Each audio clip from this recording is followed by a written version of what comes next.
Fala pessoal, estamos aqui hoje com ele, Juan Nossi, pastor, gestor, empresário e jogador.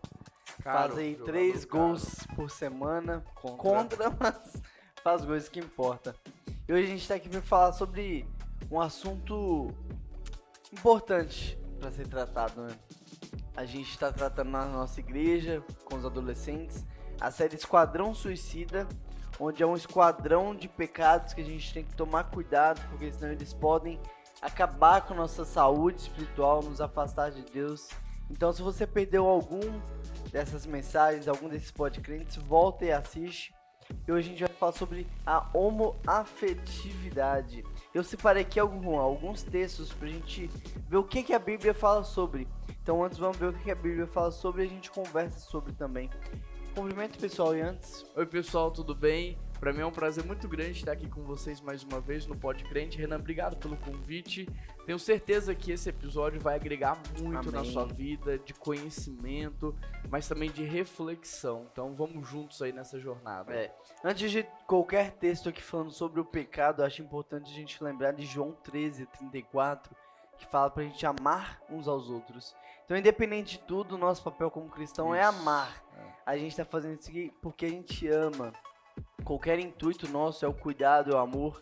Então a gente ama uns aos outros, né? Apesar de ser um convidado aqui no Podcrente, eu tenho certeza que o intuito dessa conversa é gerar uma reflexão para gerar uma ação de amor. Isso. E não uma reflexão para gerar ódio ou exclusão. Até porque quando a gente fala de família, na família não tem minoria, na família não tem segregação, indiferença. Na família a gente está acolhido, né? E o propósito de Deus é formar uma família. Independente de quem somos, do que pensamos, Deus nos atrai para perto dele, ele trata o nosso coração diante dele, para que nós possamos então viver como filhos dele aqui na terra, né? Então essa reflexão é uma reflexão para gerar uma ação de amor. Legal, então vamos lá. 1 Timóteo 1:10 diz assim: para os que praticam imoralidade sexual e os homossexuais, para os sequestradores, para os mentirosos e os que juram falsamente, e para todo aquele que se opõe a essa doutrina. Levítico 18:20. Não, peraí. Eu acho que só esse texto aqui já traz muita... Legal. Vamos ir trabalhando por então. Já traz muita coisa pra gente, porque você percebe que o texto não tá fazendo uma diferenciação. Um é maior que o outro. Entre esse pecado, ele é mais complicado do que esse é menos complicado do que esse. Então, esse pecado do qual a gente está trabalhando hoje, ele é equiparado de maneira igualitária a qualquer outro pecado, né? Lê pra gente a lista de novo dos pecados aí. Para os que praticam imoralidade sexual, homossexuais, para os sequestradores, para os mentirosos e os que juram falsamente, e para todo aquele que se opõe à sã doutrina. Então olha que interessante, ali são todos colocados de maneira mais igualitária, né?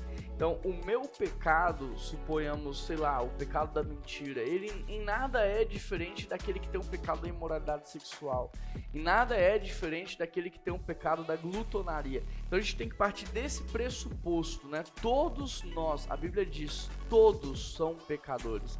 Então quando a gente fala de Bíblia, não tem grupos minoritários. Não tem o grupo segregado, o grupo que está, sendo rejeitado. Não tem, porque a Bíblia diz todos pecaram, todos. E todos nós carecemos da graça de Deus, da misericórdia de Deus.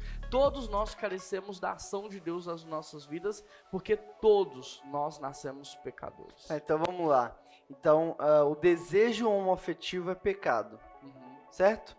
E o porquê então? Explica pra gente, já que a gente já vai indo texto por texto, já vamos introduzir então que o desejo homoafetivo é pecado. Não vamos falar ou focar no desejo homoafetivo, mas vamos falar do desejo da imoralidade sexual de maneira mais abrangente, porque o mesmo pecado. Então, por exemplo, até o heterossexual que tem desejos por pessoas de outro sexo, se ele não se cuidar, ele também entra em pecado, porque Deus não nos fez para a prostituição. Deus não nos fez para usar o nosso corpo de maneira indevida. E aí vai além, então, só do desejo por outro sexo, né? Vai um sexo fora do casamento. Sexo fora do casamento, sexo com animais.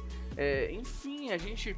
acho que eu gosto da palavra imoralidade sexual. Que abrange. Porque ela vai abranger tudo. Porque às vezes a gente foca muito num grupo e esquece de todos os outros, né? E uma coisa sempre leva a outra. Porque quando a gente tá vazio tentando se preencher, vamos supor, você pega um homem tentando se preencher com várias mulheres e ele não consegue, porque aquele vazio que há dentro é do tamanho de Deus, aquele vazio que há dentro dele. E aí, por ele não conseguir se satisfazer, ele quer ir além, ele quer buscar mais coisas. E aí a gente vai vendo algumas situações que você fala assim, como nós chegamos nesse patamar? É o desejo da satisfação, que não é preenchido dessa maneira, porque Deus não nos fez dessa forma. Então quem não leu o manual do carro, Renan acabou de comprar um carro, se ele não leu o manual do carro, o que vai acontecer? Esse carro vai passar mais tempo na oficina mecânica do que na estrada. Então o nosso corpo tem um manual. A nossa vida tem um manual. E porque a gente não se sujeita a isso, o que acontece? A gente está num ritmo que é predatório, que é desumano. A gente entra em situações que são completamente devastadoras nas nossas vidas. E por isso hoje a gente tem uma geração tão doente. Uma geração que está se submetendo a coisas que não foram feitas para ser submetidas, né?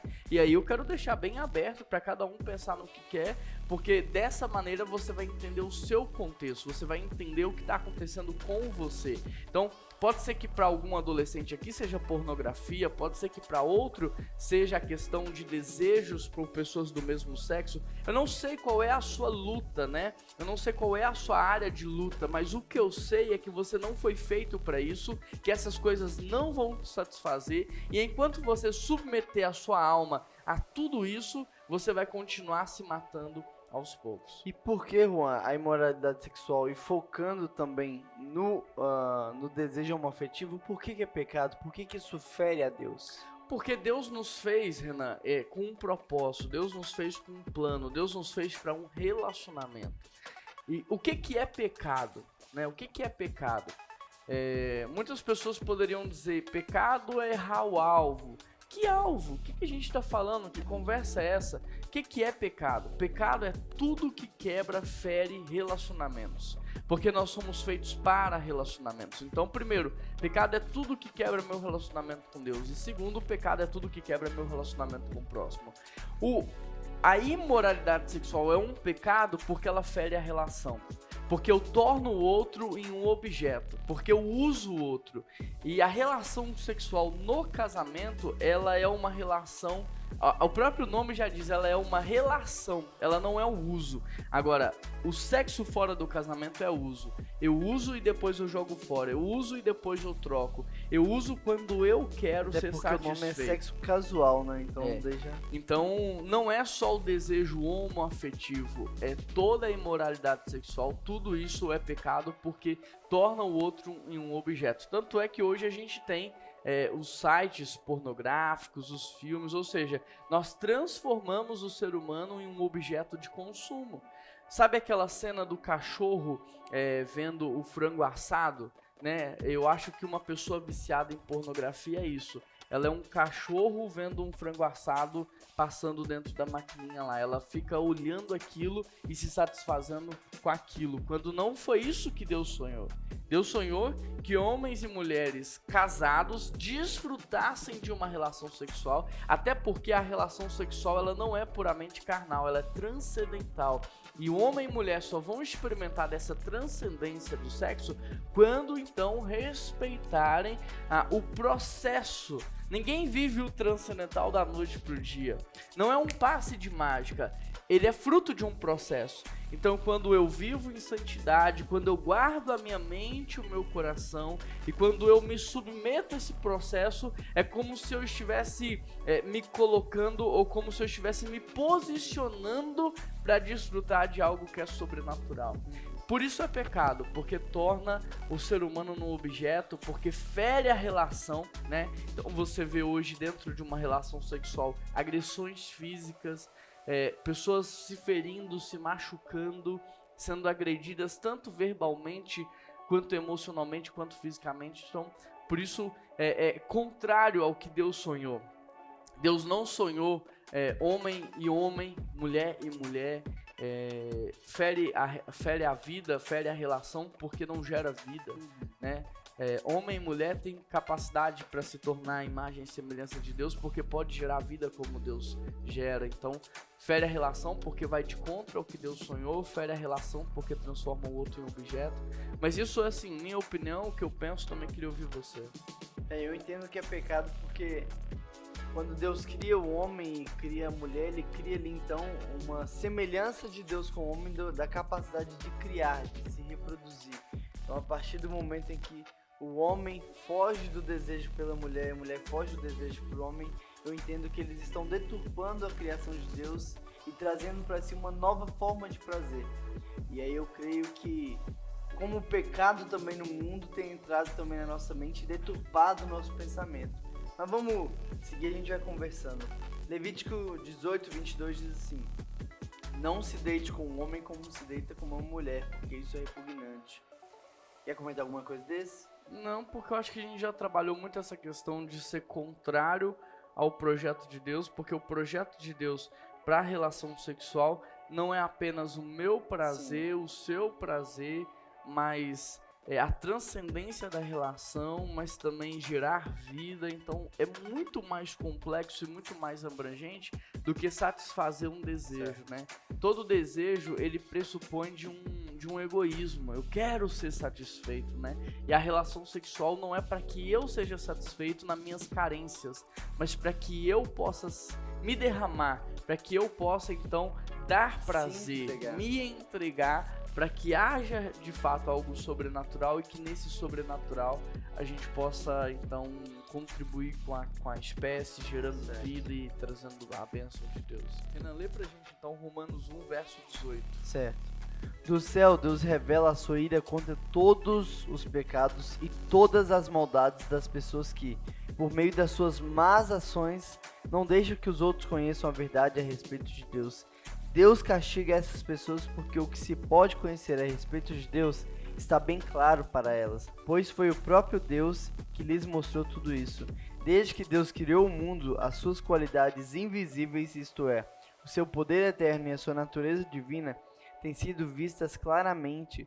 Os seres humanos podem ver tudo isto nas coisas que Deus tem feito, e portanto, eles não têm desculpa nenhuma. Então, olha só, essa primeira parte do texto fala que Deus revela então a sua ira sobre todos os pecadores. Sem distinção. Né? Sobre todos aqueles que estão vivendo na prática do pecado e sobre todo tipo de pecado. Seja uma mentira, uma fofoca, desobediência, tudo. Então hoje a gente está falando de um pecado específico, mas como você mesmo falou, a gente está numa série Esquadrão Suicida, onde cada semana a gente está falando de um pecado. Então é importante ressaltar isso.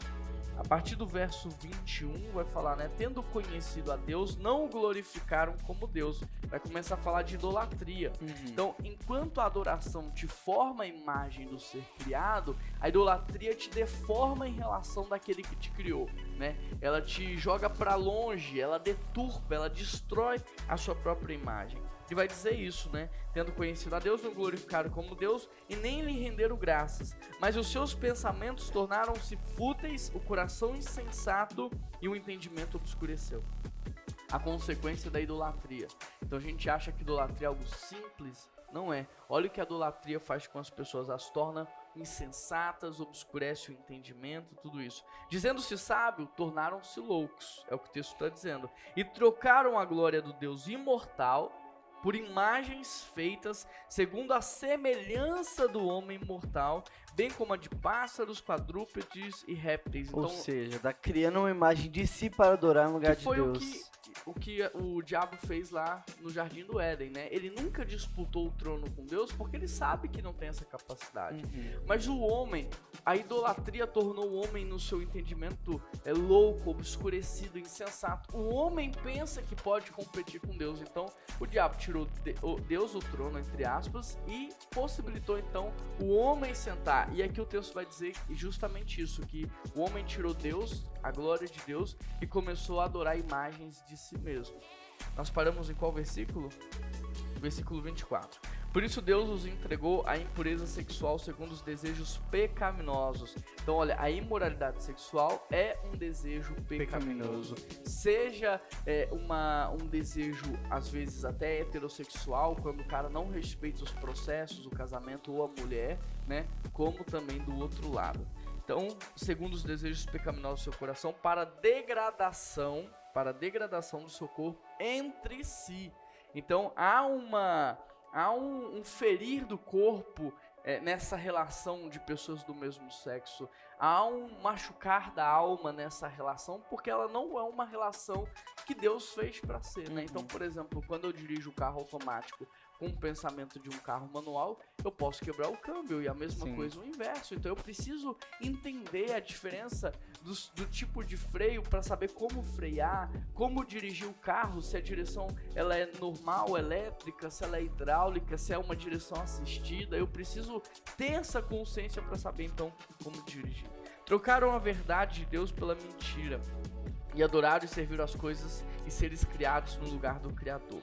Por causa disso, Deus os entregou a paixões vergonhosas. Até suas mulheres trocaram suas relações naturais por outras, contrárias à natureza. Da mesma forma, os homens também abandonaram as relações naturais com as mulheres e se inflamaram de paixões uns pelos outros. Começaram a cometer atos indecentes, homens com homens, e receberam em si mesmo o castigo merecido pela sua perversão. Além do mais, visto que desprezaram o conhecimento de Deus, ele os entregou uma disposição mental reprovada para praticarem o que não devia. Tornaram-se cheios de toda sorte de injustiça, maldade, ganância e depravação. Estão cheios de inveja, homicídio, rivalidades, engano, malícia. São bisbilhoteiros, caluniadores, inimigos de Deus, insolentes, arrogantes e presunçosos.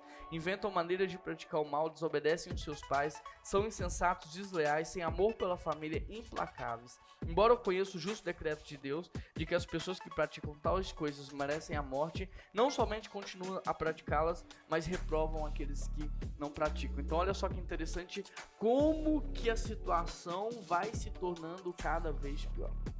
Mas tudo começa em tirar Deus do céu. Então, diante de tudo isso que a gente viu até agora, a gente resume até aqui então que usar drogas, que bebidas alcoólicas, que desobediência aos pais, que insubmissão, que desrespeito, tudo está junto com a homossexualidade. A homossexualidade não é um pecado gritante sobre os outros, é tudo pecado. Todo pecado é um pecado gritante porque é o grito da morte. Então todo pecado é gritante. Mas não destoa um do outro. Não, o único pecado que destoa um do outro é a blasfêmia. Mas a blasfêmia é você rejeitar a ação do Espírito na sua vida. Então aqui é importante ressaltar que tudo começa quando o ser humano tira Deus do centro. Tudo começa a partir do momento em que Deus não é o centro e eu passo a me idolatrar. Eu me amo demais, sabe? Agora eu quero trabalhar meu corpo e eu fico horas no espelho me olhando, eu fico me desejando, e quando eu menos percebo, eu transfiro esse auto-amor por amor com pessoas que têm o mesmo corpo que eu. Então eu tiro Deus do centro, eu tiro Deus do centro da minha adoração, eu passo a me adorar e eu me torno a imagem do que eu me adoro, né? E aí eu começo a adorar ou idolatrar todos aqueles que têm um corpo parecido com o meu. Então você percebe essa construção e a partir disso você vê aqui que vai vir mentira, vai vir maldade, vai vir outras coisas. Então tudo começa quando nós tiramos Deus do céu. Boa. O último texto, e ele é quase que a mesma coisa também, lá em 1 Coríntios 6, 9 a 11, diz assim: vocês não sabem que os perversos não herdarão o reino de Deus? Não se deixem enganar, nem imorais, nem idólatras, nem adúlteros, nem homossexuais, passivos ou ativos, nem ladrões, nem avarentos, nem alcoólatras, nem caluniadores, nem trapaceiros herdarão o reino de Deus. Assim foram alguns de vocês, mas vocês foram lavados, foram santificados, foram justificados no nome do Senhor Jesus Cristo e no Espírito do nosso Deus. Então o que eu entendo aqui é até que certo ponto essas pessoas não herdarão, mas a partir do momento que elas foram lavadas, elas já não vivem mais nessas práticas. Ó, o apóstolo Paulo aqui, ele tentou resumir todos os pecados da humanidade em nomes que pudessem abranger Vários. os outros pecados menores, né? Sim. Mas o que o apóstolo Paulo está dizendo aqui é: todos nós nascemos condenados ao inferno. Todos nós nascemos sem direito a herdar o reino dos céus. Todos. Não é que Deus, no dia do juízo final, vai falar assim: Renan, você foi condenado e você vai para o inferno. Nós já nascemos condenados ao inferno. Porque todos pecaram, todos estão destituídos da glória de Deus. Mas ao mesmo tempo que o apóstolo Paulo traz essa má notícia, ele traz uma excelente notícia. Assim foram alguns de vocês, mas... Então ele está dizendo, olha, vocês eram assim, mas alguma coisa aconteceu. E esse alguma coisa aconteceu é Jesus Cristo interviu na história de vocês e mudou o rumo. Então na Bíblia, a única história que tem ponto final é a história do diabo. A única história que não tem mais como mudar é a história dele, porque ele já foi condenado, a Bíblia diz. Agora, todos nós não, nós temos ainda o privilégio, a oportunidade de recomeçar, e o que vai mudar é o fato de Jesus intervir nas nossas vidas. Então, o dia do juízo, o dia do julgamento é para dizer, você foi absolvido por causa daquilo que Jesus fez em você. Amém. Não tem a ver comigo apenas, a minha função é apenas deixar. Por isso o único pecado que não tem perdão é a blasfêmia, porque a blasfêmia é quando eu rejeito, é quando eu não deixo Deus agir. Boa. Então vamos lá. Você acredita que alguém nasce homossexual? Nasce não, mas eu acredito que a pessoa ela pode ser fortemente influenciada desde o seu período de gestação. Então a ciência já comprovou que na gestação a criança está recebendo infinitas possibilidades de influência, desde aquilo que se diz, desde o ambiente, desde aquilo que se consome. Então as pessoas pensam que a pessoa nasce assim por causa do período de gestação. Então o período de gestação é um lugar de influência. E como nós vivemos hoje um mundo desestruturado, famílias desestruturadas, a gente acaba gerando influências negativas desde o ventre. Então, por exemplo, quando você foi tirar a carteira, você lembra quantos anos você estudou? Lembro. Quanto, mais ou menos? 1 ano, mais ou menos. 1 ano de teórico, mais ou menos. Isso. Sem contar o prático, né? Você tentou quantas vezes tirar a carteira? Sacanagem, 5. Passei na 5ª, mas passei, isso que importa. Mas eu sempre acreditei em você. Eu tô aqui zoando, mas eu te apoiei todas as vezes. Oh, Jesus, que tempo difícil foi esse, mas tudo bem. Isso aí deu quantos anos no total, né? Deu muitos anos. Muito dinheiro. Quando você foi, sei lá, agora você formou na graduação, né? Quanto tempo pra você formar na graduação? 6 a 7 anos. 6 a 7 A intenção é humilhar é o quê? Não, é só dizer que o Estado fala assim, você quer tirar carteira, tudo bem. Vem cá, você vai estudar 1 ano de teórico, 1 ano de prático, você vai fazer psicotécnico, psicológico, vai fazer... Por isso até que o Augusto não tá conseguindo, ele tá sendo reprovado no psicotécnico lá, eu fiquei sabendo. Aí vai conseguir, a gente tá orando. Amém, amém. Põe uma fotinha do Augusto aqui, Ô Liz, põe uma fotinha do Augusto dirigindo, faz uma montagem aí. Brincadeira, ele nem começou o processo ainda, mas logo logo ele vai tirar a carteira. Amém. E aí o que acontece? O Estado fala, quer ser motorista? Tá aqui o processo. Vê se você consegue passar. Ah, você quer ser médico? Que legal. 7 anos de faculdade, não sei quantos 1000 anos de cursinho, se preparando. 4 anos aí de depois você vai residência. fazer a prova. Quer ser advogado? Você vai ficar uns 3 anos estudando só pra tirar a carteirinha do OAB. Aí você fala assim pro Estado, quero casar. Ele só fala aqui, assina aqui. Não tem teste psicotécnico, não tem psicológico, não tem curso, não tem preparo. Aí entra 2 homens, ou entra um homem e uma mulher completamente despreparados, casa. E aí, por causa desse despreparo, a mulher fica grávida, o homem fica falando assim, mas eu quero menina, é mulher, eu quero menino. Aí o cara queria uma menina, nasce um menino, ou vice-versa, e a criança tá recebendo aquela influência. Ou o pai é extremamente agressor, agride a mãe verbalmente, emocionalmente, fisicamente, a criança tá recebendo aquela influência. Ou mesmo que não seja no período de gestação, seja na infância, a criança tá recebendo influência. O menino que vê o pai bater na mãe vai criar aversão pela masculinidade, pela hombridade. Entende? Então, a criança está recebendo influência desde o ventre até o seu nascimento, até a sua construção. Então, o que as pessoas dizem, eu nasci com essa situação, é por quê? Porque desde, talvez, do ventre, ela recebeu influência. Ou também uma menina tá vendo o pai bater na mãe, o pai abusando de outras mulheres, cria uma aversão também ao masculino, né? Eu não quero isso pra minha vida. Então pode ser uma aversão, pode ser um abuso sexual. Então, assim, a gente tem que estudar muito bem. Por isso que o nosso papel como igreja não é excluir. Não é excluir.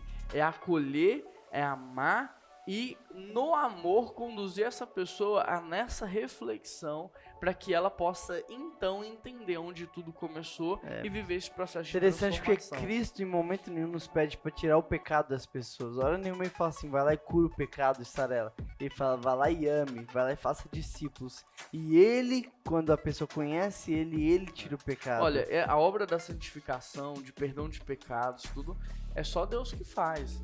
Nenhum homem tem poder para fazer isso. O nosso papel é reconciliar, né? É reconciliação. Por isso que a gente falou da relação. A relação é muito importante. Nós somos criados para relação. Então, o meu ministério, o seu ministério, é reconciliar as pessoas conosco e, a partir dessa reconciliação, reconciliar as pessoas com Deus. Não tem como inverter, reconciliar primeiro com Deus se está quebrado entre nós. Primeiro tem que ter essa relação forte, né? Primeiro tem que ter amor, primeiro tem que ter perdão entre nós, para que depois em nós a pessoa possa ver Deus e ter uma reconciliação com Ele. Você acha que o homossexual consegue vencer os seus pecados? Consegue, porque é só um pecado como outro pecado também, né? Então uma pessoa não consegue vencer a mentira, uma pessoa não consegue vencer a glutonaria, uma pessoa não consegue vencer a sua imoralidade sexual, mesmo que seja pelo mesmo sexo. A pessoa não consegue vencer as drogas, não consegue vencer o álcool. Então eu acredito sim que é possível a partir de Deus, né? Então vencer os desejos e viver em santidade. Sim. Legal. Mesmo que para isso você tenha que escolher a renúncia, né? Então pode ser que ao longo da sua vida você ainda tenha a atração, você ainda tenha a vontade, mas você vai renunciar e você vai escolher viver talvez sozinho, enfim. Mas eu acho que é possível sim a gente conseguir se abster da prática do pecado. E você acha que um homossexual regenerado, que foi transformado, que luta contra, ele pode voltar a ter desejos hétero? Eu acredito que sim. Para Deus não há nada impossível, né? Então tem pessoas que vão ser de fato transformadas no completo. Então assim, quando a gente trabalha com alcoólatra, com drogado, o que acontece? A gente sempre diz para essa pessoa, você tem que evitar 3 coisas: lugares, situações e pessoas, né? Uma pessoa viciada em qualquer coisa, seja um jogo, ela tem que evitar lugares que facilitam ela jogar aquilo, pessoas que induzem ela a fazer aquilo, lugar, situação e pessoas. A mesma coisa é para alguém que está lutando contra um desejo sexual. Se ela está lutando contra isso, ela precisa evitar e se manter longe para conseguir vencer. Agora, é uma luta diária. Eu acho que a gente nunca vai estar isento das nossas lutas, dos nossos pecados, só quando Cristo voltar e nos dar um corpo glorificado. Legal. E pra gente encerrar, o que você diria para quem tá assistindo e que luta contra esse pecado, e talvez também para quem convive com alguém que tá lutando? Então, talvez para alguém que tem um irmão, que tem um primo, que tem um amigo. Então, são 2. O que você diria para quem luta e para quem tem alguém perto que luta? Acho que a primeira coisa é o acolhimento, né? Boa. Acolher essa pessoa, independente. É o que a gente faz com uma pessoa viciada no álcool, nas drogas, uma pessoa que mente. Acho que a primeira coisa é acolher e nunca afastar. Porque se a gente ama de fato essa pessoa e quer a restauração dela, nós precisamos entender que essa restauração não vai acontecer num ambiente longe de Deus, mas um ambiente cercado da presença dele, um ambiente cercado de amor. A segunda coisa é o amor, e o amor incondicional, o amor que não espera receber nada em troca, o amor que apenas oferta, que se sacrifica.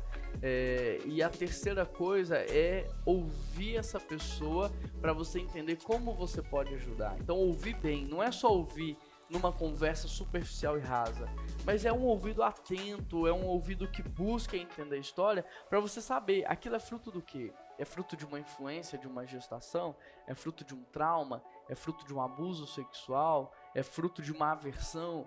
Isso aconteceu por quê? Para que a gente possa, então, ajudar essa pessoa a vencer. Então, às vezes a gente quer dar uma dipirona para quem tá com uma inflamação. Sei lá se dipirona também funciona, só quis dar um exemplo. Ou um Dorflex para quem tá com a garganta inflamada. Não vai funcionar. Então, a gente tem que ouvir a pessoa para entender de fato onde originou o problema, para que a gente consiga então propor um caminho. Agora, não existe caminho sem Deus, né? Não existe caminho de restauração, de tratamento, de cura sem Deus. Deus pode usar os meios sobrenaturais, mas Ele também pode usar os meios naturais para isso. Muito bom. É isso aí, não importa qual pecado você está lutando, Jesus Cristo Ele pode te ajudar. Ele morreu para que você fosse liberto. Gálatas 5, versículo 1, foi para a liberdade que Cristo te libertou. Por isso viva livre, deixe que Cristo te regenere, te purifique, te limpe, e você pode vencer. Juan, muito obrigado mais uma vez. Que Deus te abençoe, um grande abraço, tchau. Obrigado, Renan, obrigado a todo mundo que está participando. E se você está nos assistindo e luta contra isso, estou aqui para te dizer, aqui é o seu lugar. Nós queremos você conosco, nós queremos caminhar com você, nós queremos que você faça parte daquilo que a gente está vivendo. Então, aceite o nosso convite, venha participar conosco, sabe? Sem culpa, sem vergonha, sem nada. Venha pra cá e eu tenho certeza que você vai ser muito acolhido, muito amado e que Deus vai te dar a melhor vida, Amém. Os melhores dias e os melhores anos da sua vida. Amém. Tchau. Fala pessoal, tudo bem? Como que você tá? Como tá o seu coração? Como tá a sua vida? Como tá seu... Mozão não tá na hora ainda, né? Adolescente não é hora de namorar, tudo tem hora certa. Mas estou muito feliz, Deus tem feito muitas coisas boas até aqui. 2021 tem sido um ano muito bom. E 2022 vai ser um ano ainda melhor. Por isso, assina o nosso canal, fica por dentro de tudo que Deus fez, tem feito e ainda vai fazer em nosso meio e através de nós. Esse é mais um Prega no C. Mas antes disso, solta a vinheta! Eu falei suto.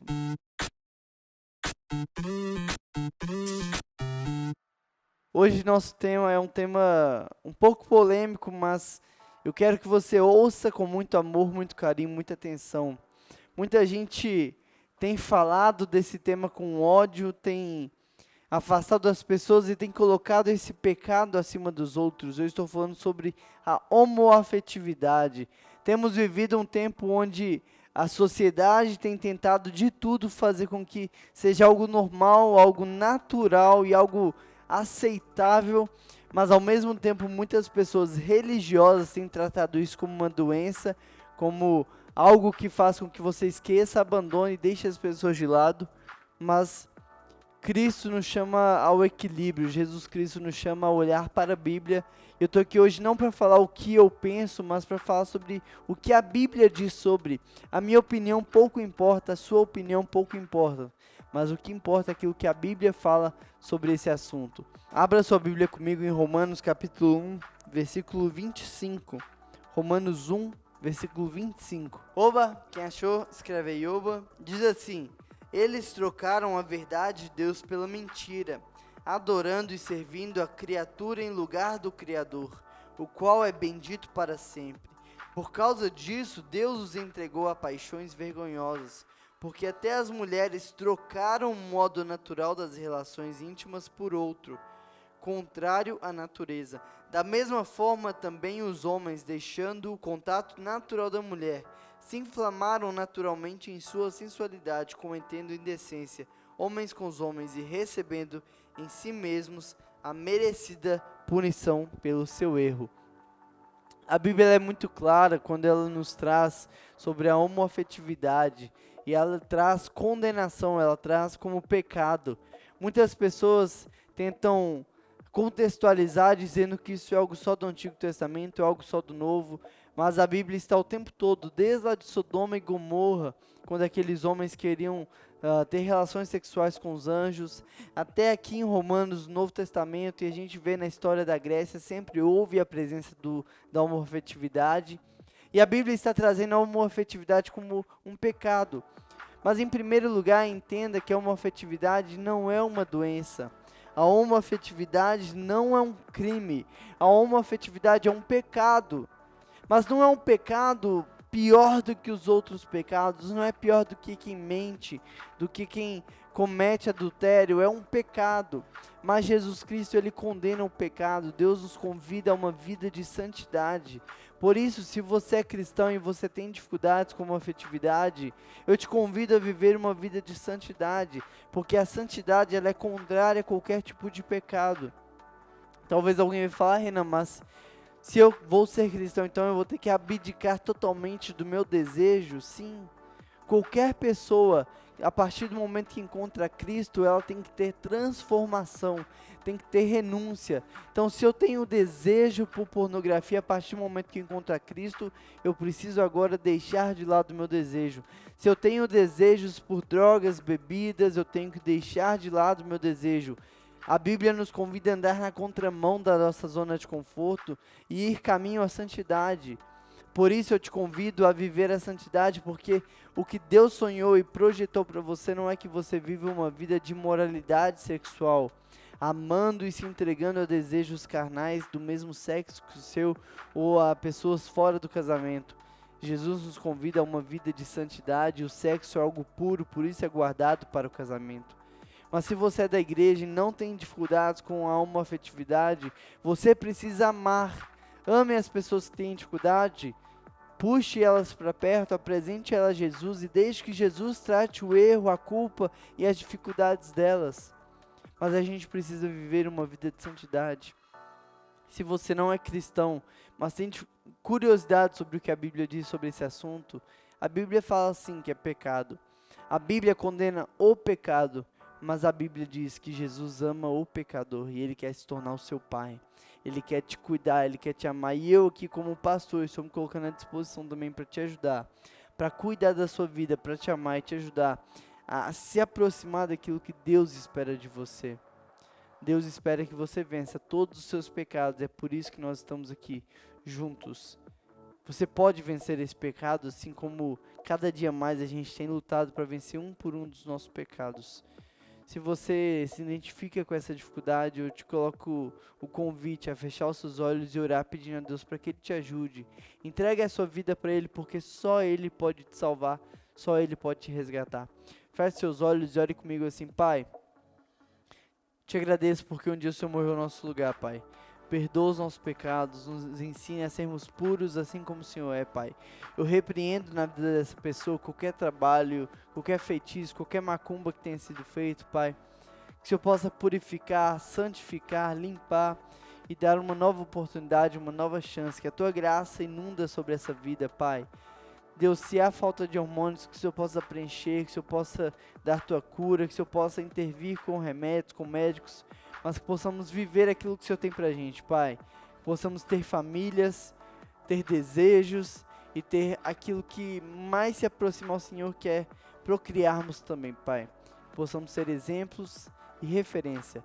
É no nome de Jesus que a gente ora. Amém.